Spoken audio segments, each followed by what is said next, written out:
Welcome to the very first episode of Parenting Unplugged, Raising Healthy Teen Minds.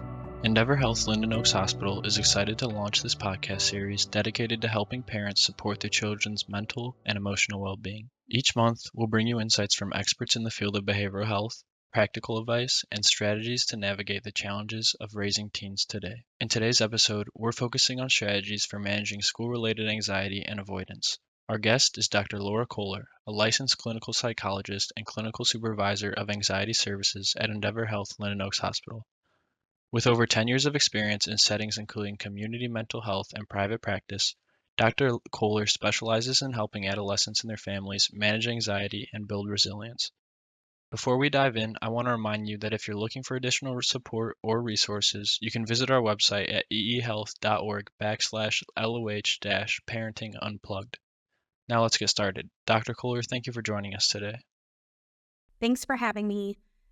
My name is Dr. Laura Kohler, and I am the manager of the Anxiety and OCD services at Endeavor Health. I have been with the organization for 15 years this year, and for 14 of them, I've been with the anxiety services. And so I was a clinical therapist first, and then I was a manager after that. And so I've worked with patients in the field for a very long time. I also have a son myself, and so I do have some personal experience with being a parent as well as working with anxiety.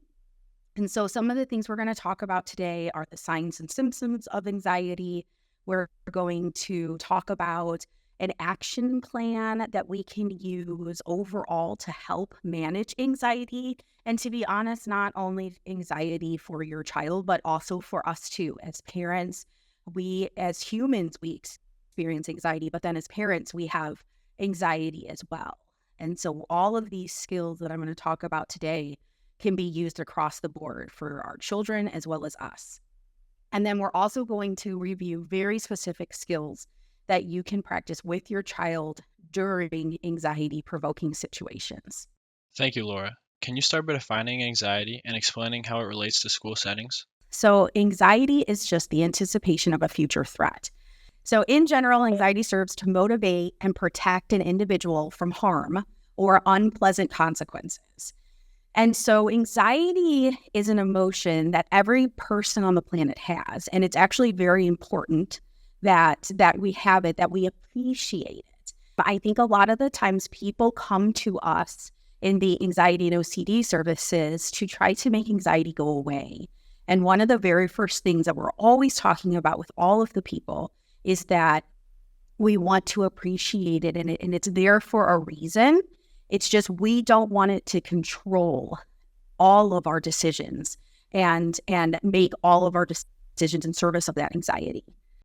What are the most common sources of anxiety for students, and how do new situations, interpersonal struggles, and academic difficulties contribute to this? Sources of anxiety could be anything from new situations or transitions. So this could be a new teacher, this could be switching schools, this could be you're moving floors in the school building, anything like that, where there's a new situation. Because again, it's all about the unknown. Anxiety is typically very future-based and very unknown. So worries about other people can be sources. Worry about getting judged from others. There's back to that belonging again. Interpersonal struggle. So struggling with like other people, maybe walking into a classroom where you don't know anyone, they're all new people, can be very anxiety provoking. Academic difficulty, so about tests, studying, speeches, anything like lab work, maybe all of a sudden there's a new situation and then you're doing this lab work on top of it. And then you're working with a partner. So there's three kind of situations right there that could bring about anxiety that are all kind of working together. Concerns about the future, separations from loved ones, trauma can cause a lot of anxiety symptoms. Anxiety is a source that I'm worried about going to school today because I'm worried that I'm going to be anxious. I think as parents, this happens for us a lot because, we worry about something happening to our children or worry that they're going to get bullied or that, the test they studied so hard for, they're going to get a grade that they weren't expecting. any kind of performance anxiety. So I think this can be included with sports, can include this.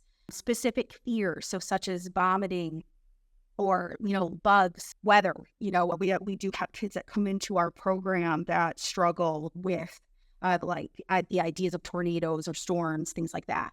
And then worries about germs or like world events or like medical conditions, anything like that. There's lots of sources that anxiety can kind of come from. So then what are some signs? What are you looking for? Especially if anxiety is a normal emotion that we experience. What are some signs that we're looking for? So again, a lot of it might be like chronic physical sensations. So like stomach aches or headaches. Those are probably our two biggest ones, stomach aches and headaches.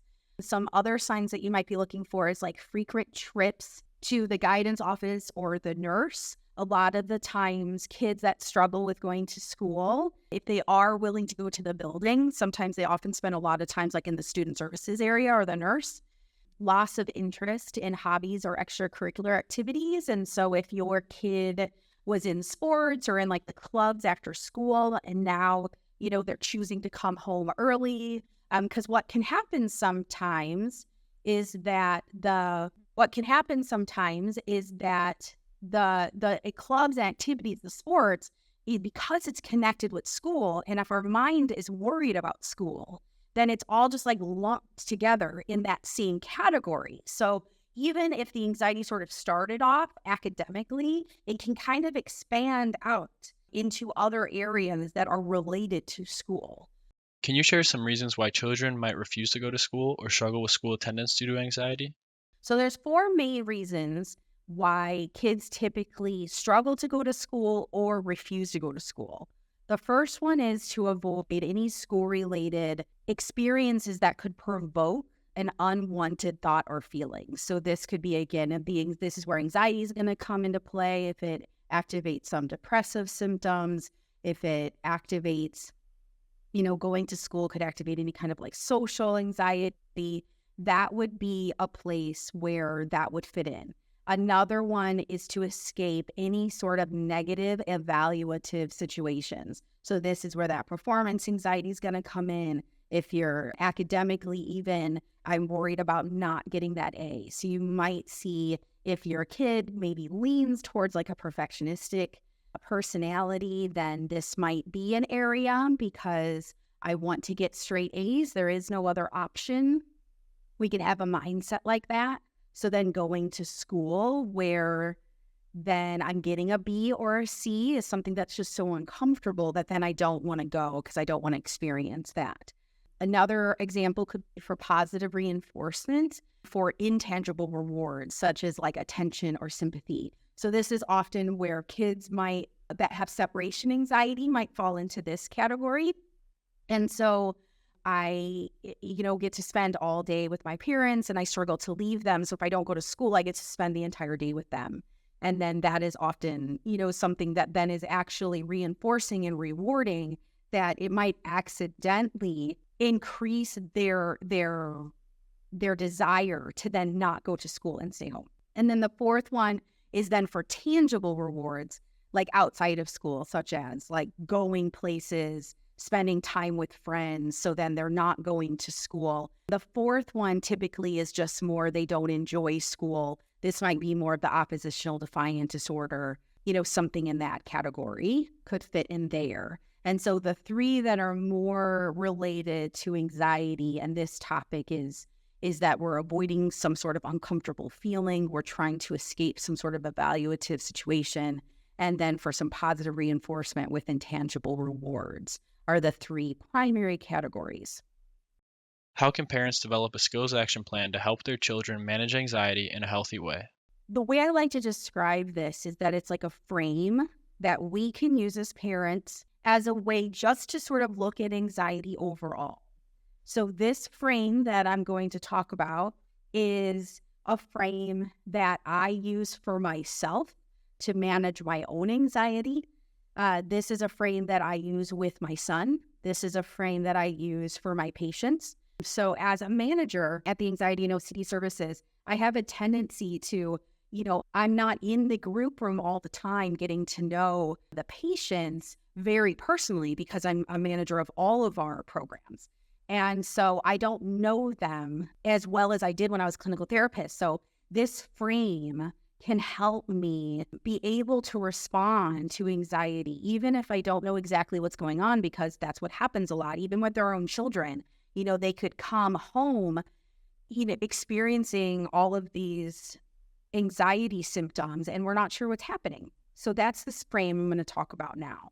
And then just to give some reference to it, a lot of these skills come from dialectical behavioral therapy and acceptance and commitment therapy, and which is what we use at the anxiety and OCD services at Linden.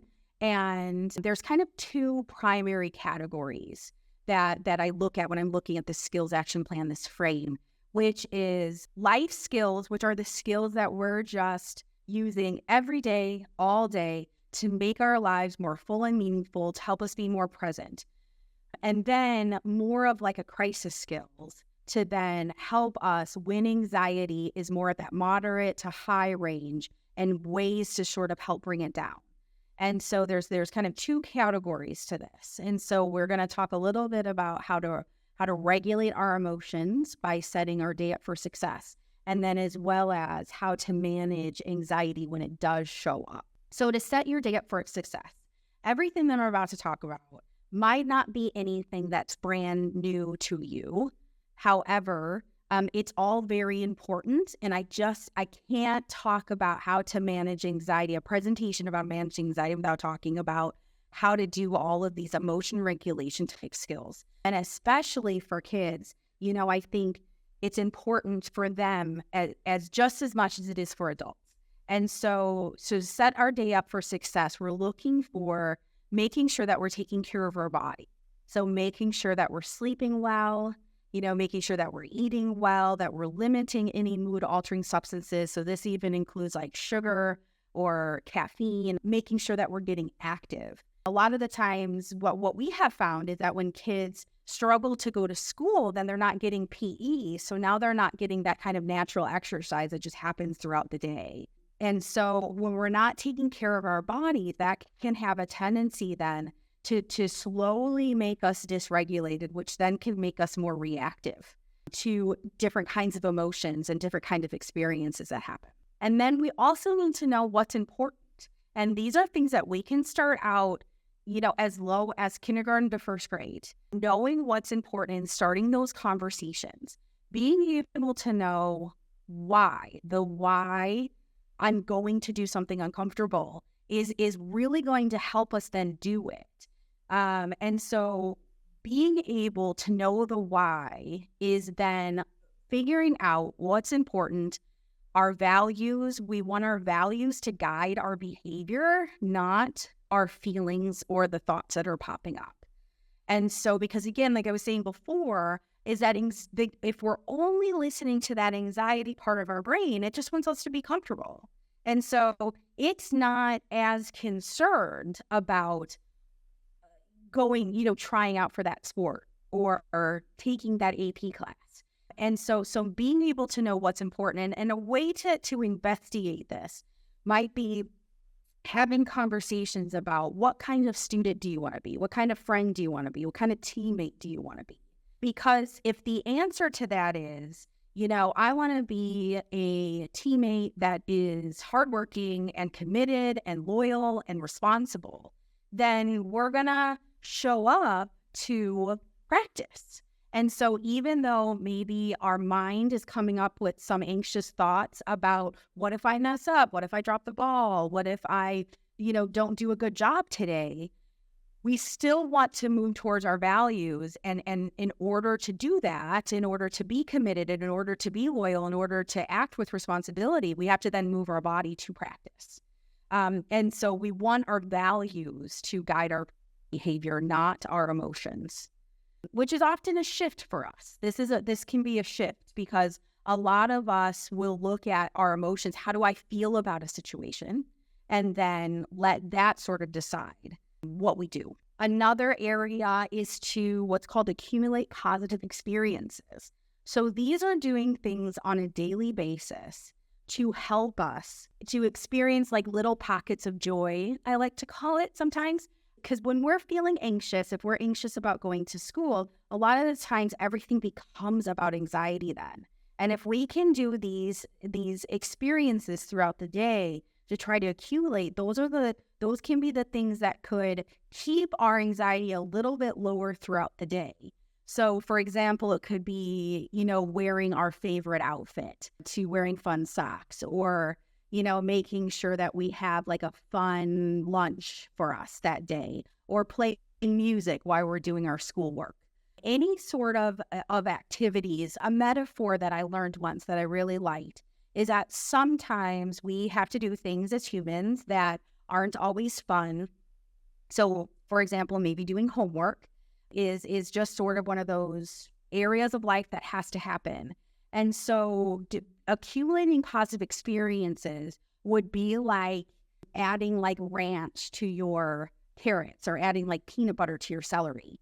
And so adding like music to your schoolwork is just something to kind of help it be a little bit more of a positive experience.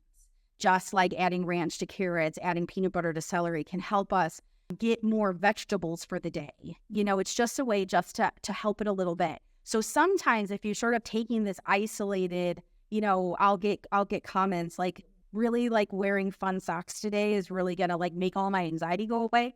And that's, obviously no. The short answer to that is no. But if we can accumulate those positive experiences throughout the day and take as many advantages as we can to try to add in positive experiences throughout it, that is then what overall is going to help our anxiety. One of the things that my son and I do is that we'll play fun, like upbeat music in the morning and listen to that and kind of dance around and be a little silly and things like that, just even for a few minutes.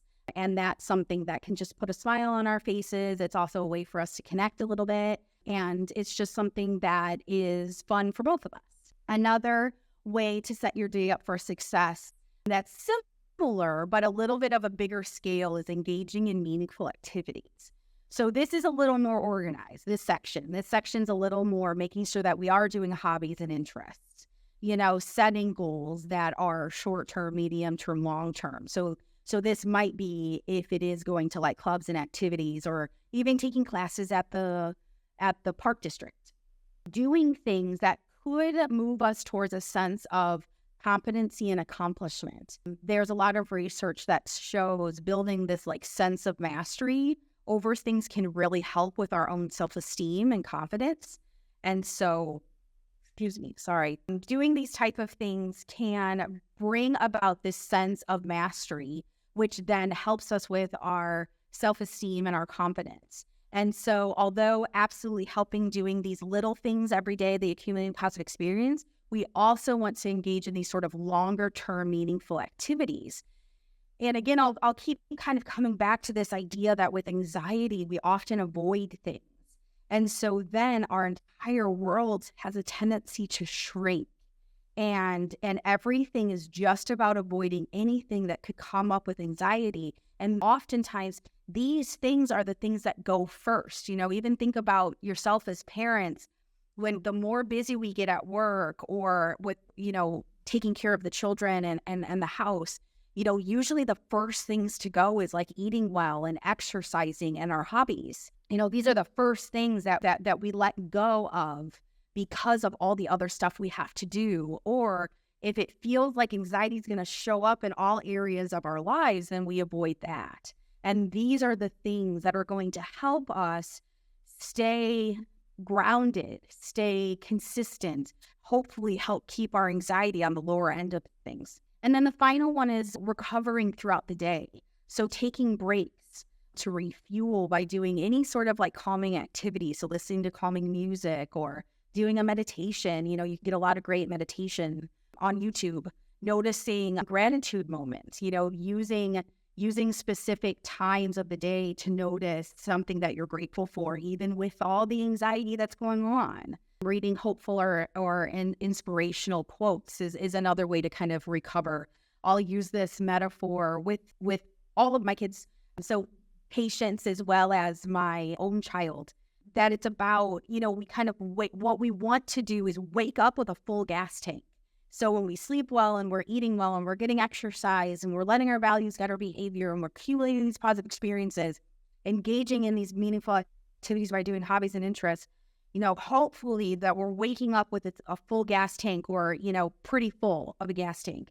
So then throughout the day, as situations happen, stressful situations, hard situations, it kind of takes our gas. And then doing some of these things can fill it up little by little. So adding, accumulating positive experience, recovering throughout the day, these kind of things. And so then that way our gas tank isn't empty by the time our kids get out of school, or by the time, we get out of work, or, doing all of our chores and errands for the day. So a way to talk about it with your child are, what are the things that we can do to make sure that your gas tank is as full as it can be?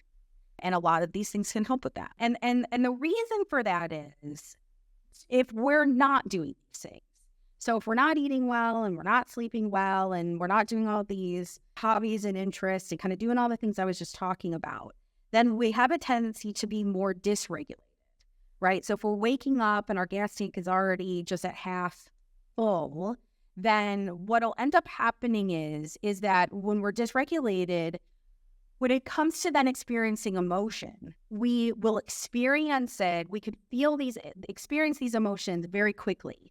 So if you imagine that we have an anxiety ladder that's on a scale of like 1 to 10, 10 being the highest that anxiety is. When we're dysregulated and we're not doing all of these things, we climb up our ladder extremely fast. We stay up there a really long time, and then it can take us a really long time to recover, to come down to it. So for example, if your child is very anxious about tests and then they stay up all night studying and then they skip breakfast because they wanted to study a little bit extra and kind of do some of those other things that we were just talking about, and they have an exam, let's say like 7th period, they might be like walking into the school on a scale of 1 to 10 at like a 5 on their anxiety ladder. They haven't even interacted with anybody yet. They haven't even attended a class yet, but their anxiety is at a 5 from being dysregulated and knowing that this test is coming. And so although it's, not till later in the day, their anxiety can be high all day long at school. And then even when the test is over, they often don't get this big relief, because now that this dysregulation is happening, then it can take a really long time to come down from it. And it might not be until like dinner time, bedtime, that then that anxiety starts to come down from that anxiety-provoking event. And then it ends up like your anxiety is high all day long, when really this test was going to be about 50 minutes of time. Where the more regulated we are, the more that we are practicing all of those things, then we have a tendency to kind of climb up that ladder a little bit slower. When we take that time to recover, we might be waking up with our gas tank full, and then it goes down a little bit. And then we do some things to help us. And so then it fills it up a little bit more, and it's kind of going back and forth, but we can kind of stay lower. Because a test is still something that can be anxiety provoking. And so I wouldn't want to give the kids a false hope that like, oh, your anxiety will be low at like a 0, 1. It's, the things that are important to us often bring about some anxiety. So the anxiety is still going to be there, but instead of walking in the school at a 5 or a 6 and taking the test at, a 9 out of 10, if we can kind of stay at like 1, 2, 3 throughout the day, and then when the test comes, we're at a 4 or 5, we're going to be set up a lot more. And then because we are still human and because anxiety is still going to show up, we may still feel intense emotions sometimes. But the more regulated we are, we'll feel them for a very short amount of time, and then we'll be able to recover quickly from it as well. And so that it's not staying up there all afternoon, that anxiety, that we'll be able to do whatever the anxiety-provoking thing is and then be able to recover and get our anxiety back down to that 1, 2, 3 range. So then the more regulated we are, the less we're going to experience all of these like huge waves of emotion. And instead it'll be a little softer, which is what our goal is. As a psychologist, that's my goal that I talk to all of my patients, as well as, again, my own child, about, is that the goal isn't to get rid of the anxiety. The goal is for me to be able to live a full and meaningful life in spite of it, and then do some things so that it doesn't feel so intense. And so then So then a little bit back to talking about that frame that I was talking about before. What's a frame that I can give you guys as parents that, again, I use that I find very helpful to help us not only manage our own emotions, but also our to help our kids kind of work through emotions as well, especially when it comes to school. What is emotional dysregulation, and why is it crucial for children dealing with anxiety to learn emotional regulation skills like the STOP technique? The S stands for slow your breathing. The T stands for take note. The O stands for open up. And the P stands for pursue values. So I'm going to quickly walk through each of these. But with this stop skill, this is the very first thing we want to do when we sort of notice that is stop, right? That's one of the reasons I like it so much, is because even just the name of it reminds you what to do first.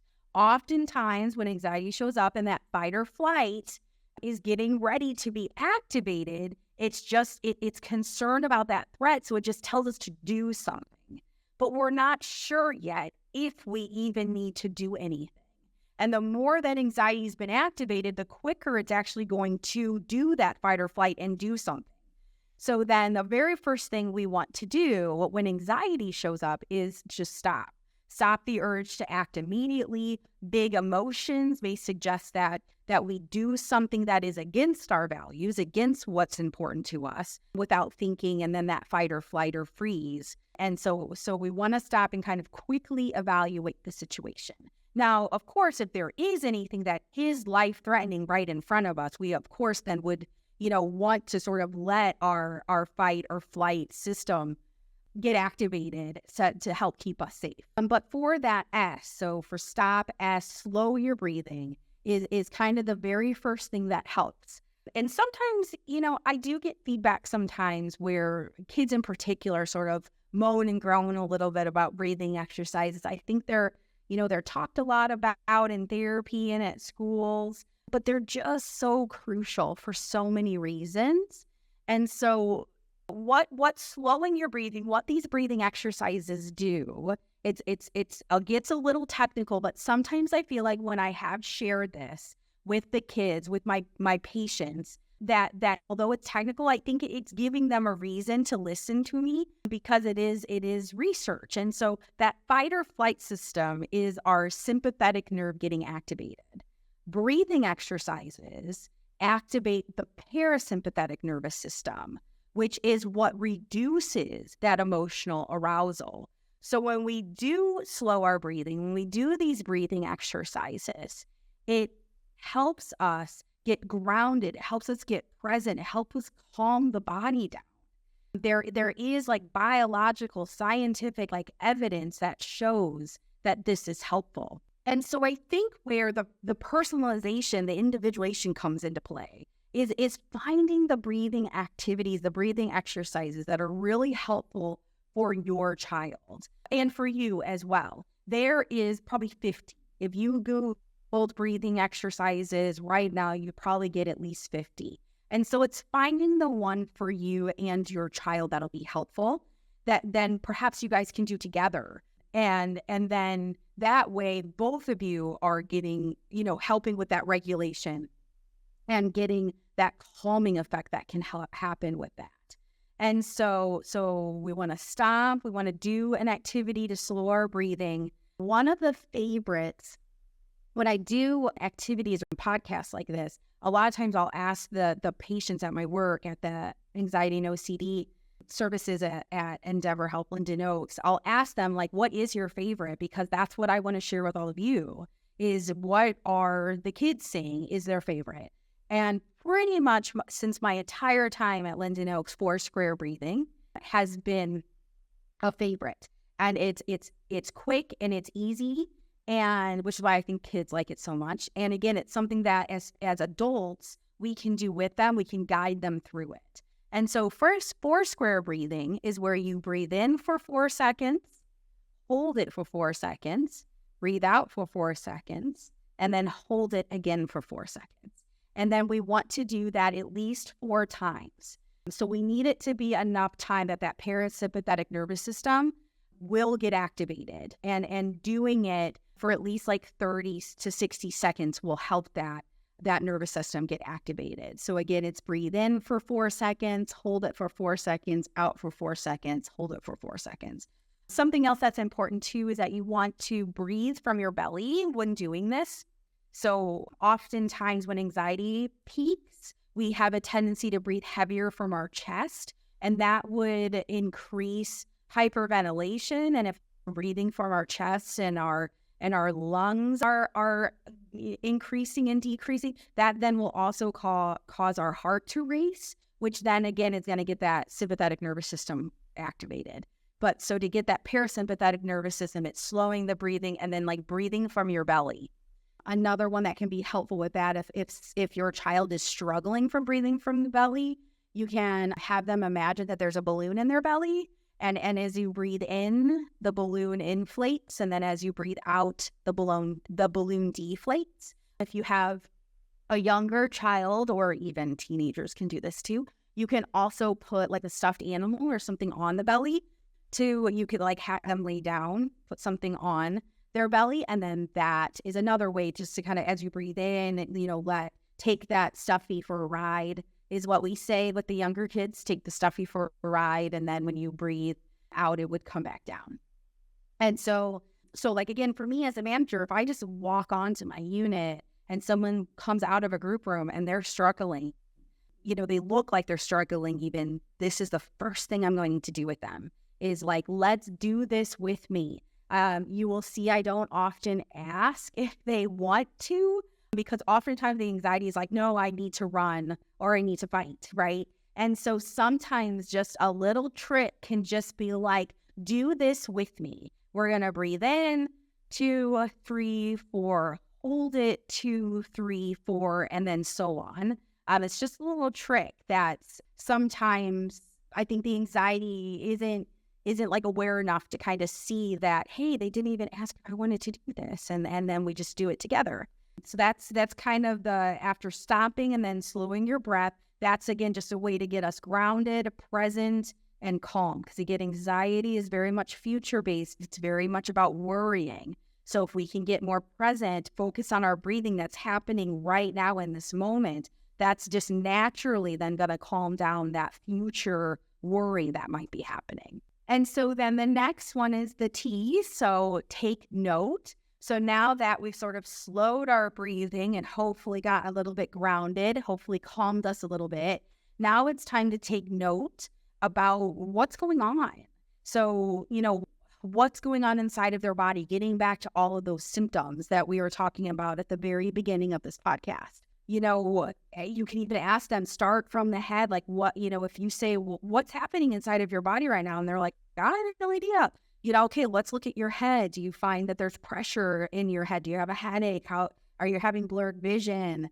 Is your mouth dry? Are you finding that you're clenching your jaw? And, just keep moving down to see what's happening, asking what was happening in that moment.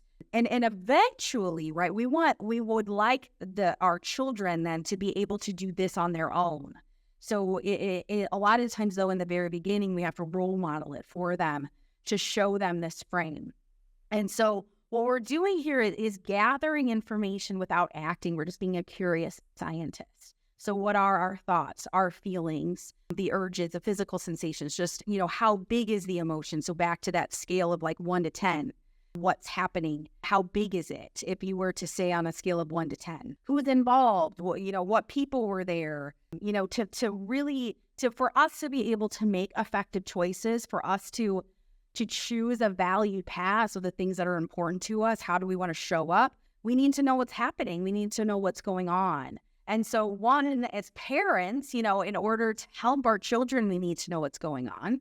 But then for our own children, it's hard for them to make those decisions if they don't know what's going on. So being able to help, if your child gets annoyed or irritated with a lot of the questions, you could do an option to draw things, draw the situation that happened for me. So let's say your kid comes home from school and is, talking about how it was a terrible day, but they don't want to talk about it. Maybe they could draw the scene, that of what happened. Things like that. Maybe if you took a piece of paper on wrote 1 through 10, they could point to what number they're at. There's ways that we can try to get creative with that if they get overwhelmed by being asked a lot of questions. And so just doing kind of activities like that. But I think it can be helpful for us as parents to kind of see, if you see that they're having a hard time sitting down, or, that they're breathing so heavy from their chest, that being able to take it in that information is going to be really helpful for them what we do next. So then again, the O stands for open up. And so, like I was talking about earlier, we don't want to avoid the anxiety. Discomfort is something that often just shows up for us as humans. And again, the more that we do things that are important to us, anxiety typically then shows up for that.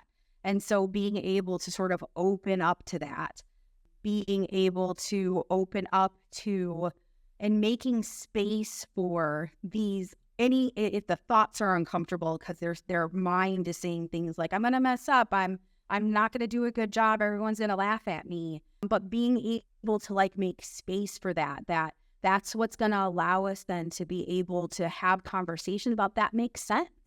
Emotions communicate. They motivate us to do things. So being able to take a look at that can then be really helpful. What is this anxiety trying to communicate for us? Because the goal, one of the goals is to be able to survive the emotional experience by riding the wave. Again, if we avoid what's anxiety provoking, then chances are that we're going to start to shrink our life little by little over time.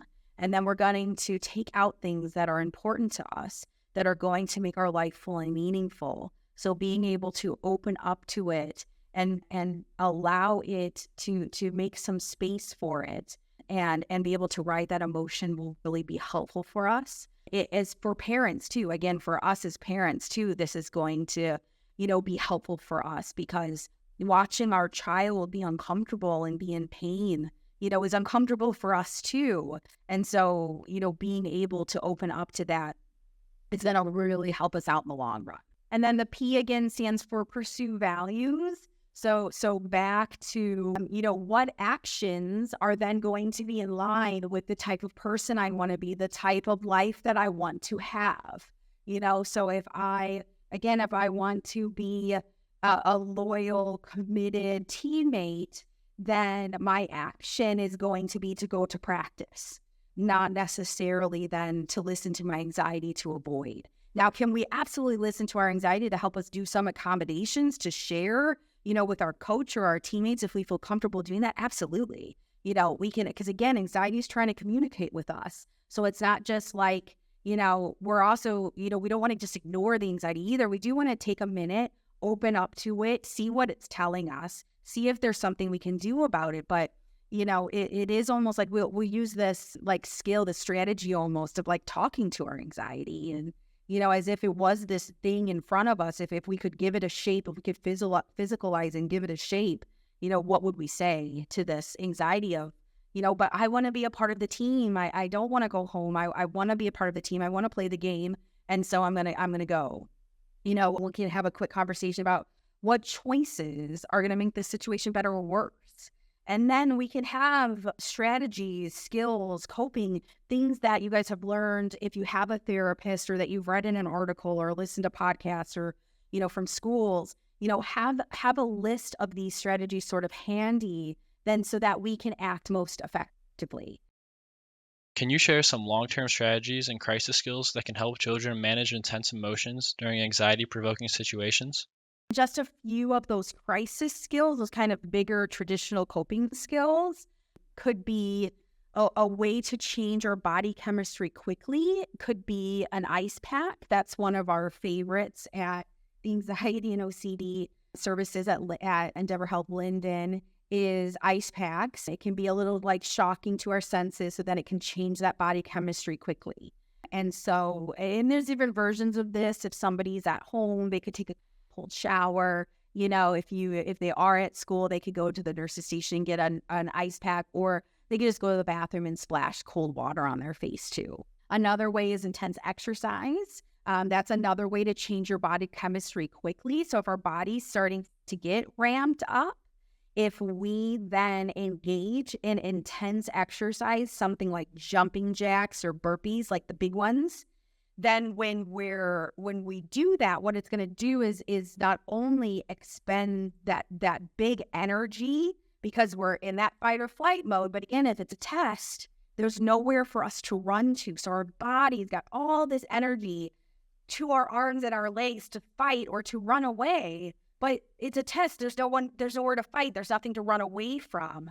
And so then if that was to occur, if we needed to take a quick break and do 10 jumping jacks, it could get rid of some of that energy in our body, as well as then once you're done with that intense exercise, that parasympathetic nervous system is going to get activated again. So that's two ways to try to change our body chemistry quickly.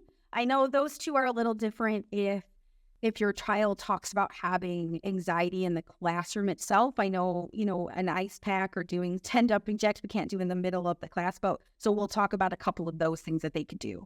So if they were sitting in class, let's say, and their anxiety started to increase and they're at like a 7 or a 10, if they need to distract their mind, a way to do that would be to come prepared to class with like a single sheet of paper. You can print these off the internet for free, of like a word search or a Sudoku, a connect the dots, something like that, something that takes a lot of mental effort to do.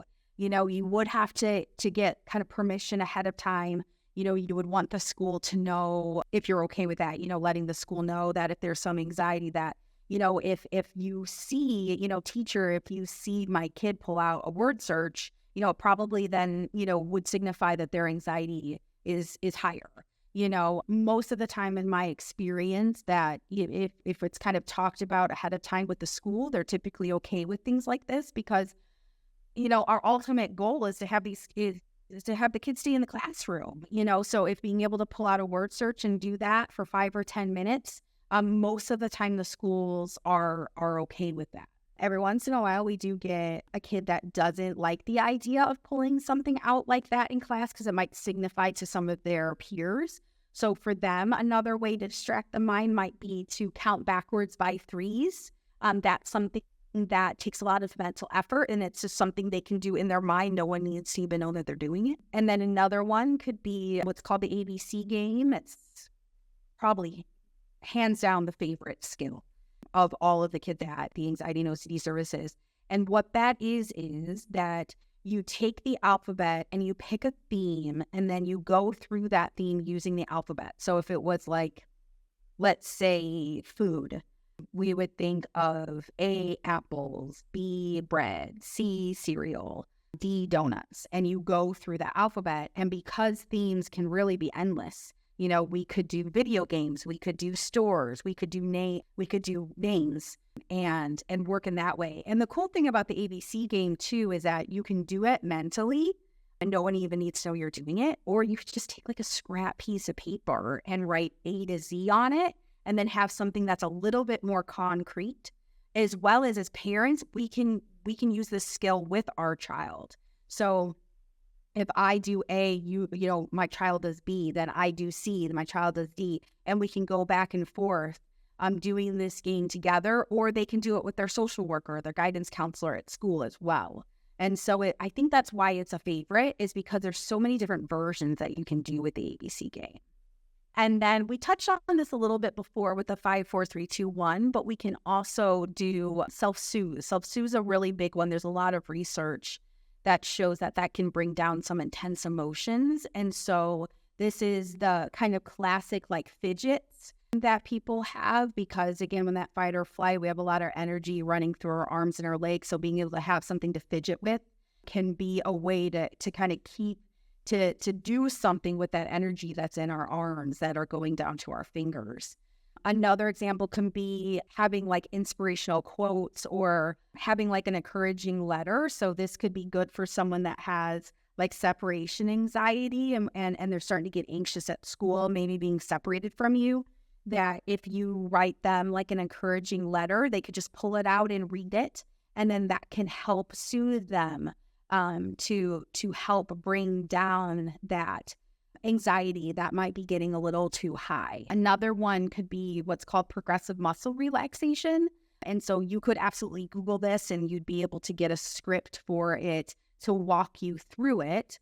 But what the goal of it is to release the tension in your body, as well as just to help recognize a little bit about what tension feels like. And so you just typically start at your toes and move all the way up to your head. And you tense muscles on the in-breath and then release on the out-breath. So, for example, like right now, just while you're listening, you could take your hands and make fists and hold them really tight on the in-breath and hold it. And then as you breathe out, really open your hands back up. And then a lot of the times it's helpful to do it twice. And so you, again, can start with your toes, crinkle your toes on the in-breath and then release. You can bend your ankles and hold that on the in-breath and then release it and just keep moving your way all the way up. And then that oftentimes relaxes the muscles. And sometimes we don't even realize we're tense. Sometimes a way to do it for our shoulders is that you bring your shoulders up towards your ears. And sometimes we actually realize that our shoulders were already halfway to our ears. And so then we can kind of tense it all the way and then completely release it down. And we didn't even realize before that we were tensing those muscles. And so then it helps us release that. That's another example of crisis skills. And so as we're kind of getting towards the close of this, a lot of the times I'm asked about resources, and there's a lot of great books out there. If you like what you're hearing, if you like some of the things that you're hearing that I'm talking about with this dialectical behavioral therapy, acceptance and commitment therapy, there's some books out there that can be helpful for you. There's one called Parenting Your Anxious Child with Mindfulness and Acceptance. That's going to be, again, more on that acceptance and commitment therapy side of things, more of those life skills. And then Parenting a Child Who Has Intense Emotions. That's more of the dialectical behavioral therapy side of things. And then there's also some workbooks that you can work with your adolescent, which I think can be helpful sometimes just to do a step. If you're looking for more of like a step-by-step approach, that you want to do something collaboratively with your child, there's Get Out of Your Mind and Into Your Life for Teens. That's, again, more of the acceptance and commitment therapy side of things. And then there's the Don't Let Your Emotions Run Your Life for Teens, which is more of the dialectical behavioral therapy skills. And so there's just a few books that will kind of walk you through some more of the things that we were talking about today. So I appreciate you taking the time to listen to this podcast, and hopefully I was able to give you guys some concrete, practical skills that you can use with your child to manage their anxiety, and again, hopefully even help yourself a little bit. Thank you very much. Thank you, Dr. Kohler, for sharing your expertise with us today. If you'd like to learn more about the services we offer at Endeavor Health Linden Oaks Hospital, please visit our website at eehealth.org/LOH-parenting unplugged, or reach out to us at lindenoaksmarketing@eehealth.org.